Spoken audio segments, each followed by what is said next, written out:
this election is close. Everyone knows that. But what might be most notable about 2024 are the structural shifts that we might be seeing in the electorate. Who generally votes for Democrats? Who generally votes for Republicans? It might all be changing.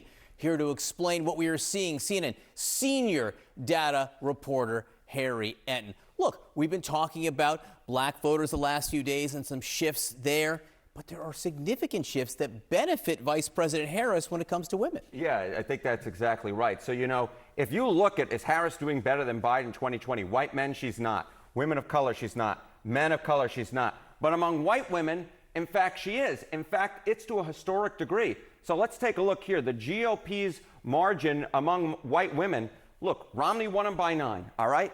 Trump in 2016 won him by 6. You go back 4 years ago, Trump won him by 7. Look now, look how much lower Trump's margin is among white women. Look, he still leads, but it's well within the margin of error. It's just a point. He's doing 6 points worse than he did 4 years ago. In fact, he's doing the worst, if this holds, for a GOP candidate this century among white women, John. Well, how much do white women matter in the electorate? So this is the whole thing, right? How much do they matter? If you were to break it down, white women, white men, women of color, men of color, white women make up the plurality of the electorate. 36%. So, yesterday we were talking about those massive gains that Donald Trump was making among black men, black women. But the bottom line is they actually make up a considerably smaller portion of the electorate than white women do. So when we're talking about 5, 6 point shifts, 7 point shifts in Kamala Harris's direction, we're talking about that among a major part of the electorate, and that can actually move the overall electorate more than ginormous shifts among a considerably smaller part of the electorate. You can just John. do the math. More than double the impact, depending on how it all spaces itself out. Why? Why?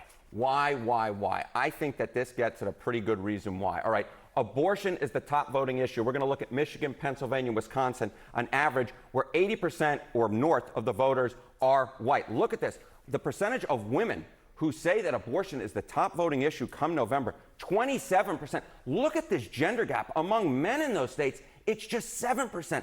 I think what we're talking about here is after Roe v. Wade was overturned in 2022, white women in the suburban areas, in these key battleground states, have very much turned against Republicans. And we're seeing in the polling right now, because Kamala Harris is doing historically well, at least this century, for a Democratic candidate among white women. And of course, they make up a very large portion of the electorate. If she wins, it could ultimately be because she did so well with white women, John. As we said, big shifts with an F there, Harriet, and thank you. Thank you, my friend. 22 days left until the election, and for the first time, and this is notable, Vice President Harris chose to use one of her events to play sound of Donald Trump to her supporters.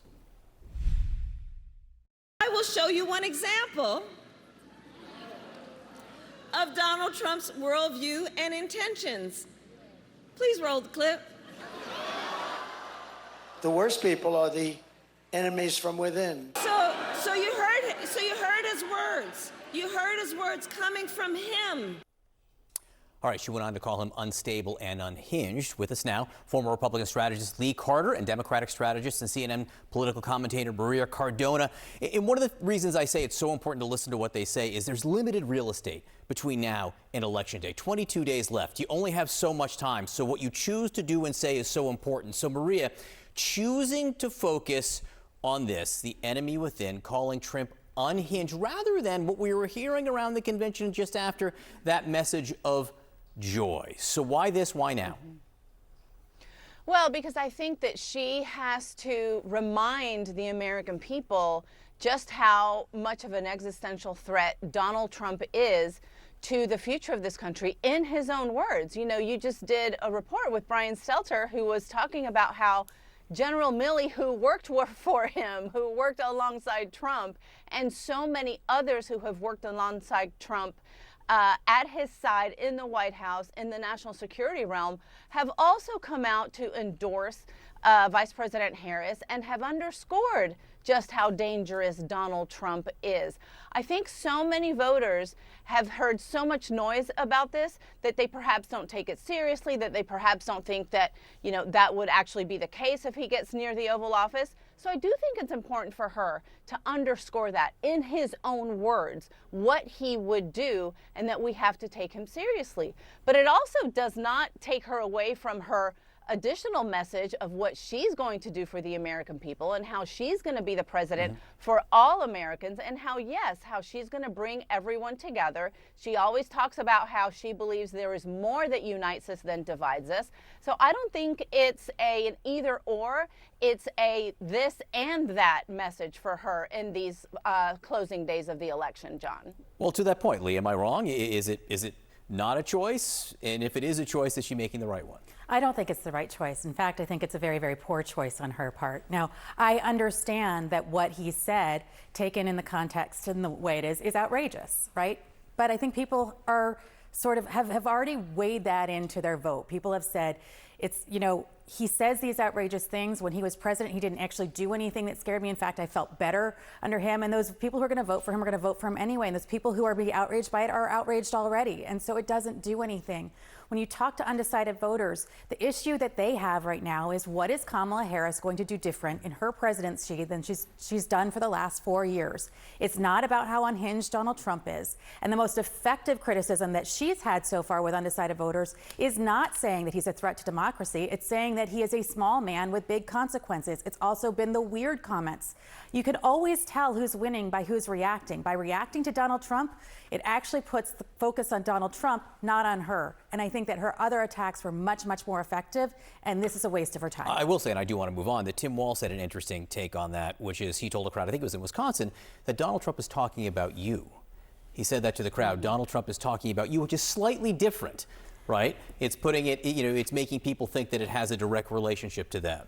Well, I think what he was talking about, right, was outside agitators that might come into the election. So he might be talking to you if you're somebody who's going to go on and protest the election and say, you know, be the equivalent of the left version of January 6th. But to be clear, he he mentioned Adam Schiff as one of these people who was a radical left lunatic in his words. So it's not exactly clear who he was talking about. Maria, Lee said something interesting, that if you're reacting, you can see who thinks they're losing by how they are reacting, okay?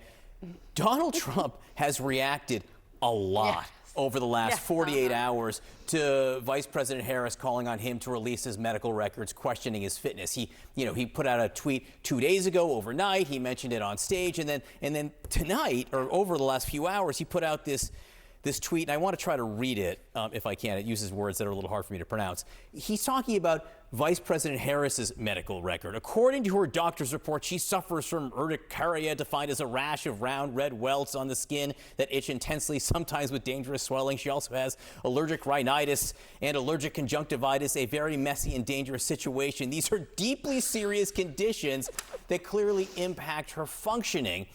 I guess it's not the what he's saying here that I find interesting. It's the fact that he's saying it at all. It does seem like she got under his skin here. If we're going to measure who's winning and who's losing by the extent of the reaction to the other candidate, Donald Trump has already lost. Because one of the things that Kamala Harris is so good at is, yes, getting under his skin. And, you know, maybe she is a rash for him, and maybe that's what he's talking about. And so I think that every single day that he lashes out, which is every single day and almost every minute of every day, you can tell he is nervous. You can tell his campaign is nervous about where they are, because frankly, by very small margin, but she is ahead. She's ahead in the national polls. She's ahead in a lot of these swing states. And there's no question that there's still a lot more that she needs to be doing, but we are seeing her doing it. She's going, you know, everywhere, wherever she needs to go to meet the voters where they are. And again, she is talking about all of the messages that matter. And democracy is a huge message that matters to voters. And that is exactly what she's going to be focusing on from here to Election Day. I will say, you know what you call a campaign that's not nervous? A losing campaign. Every campaign should be nervous by definition at every moment. Lee Carter, Maria Cardona, thank you both very much.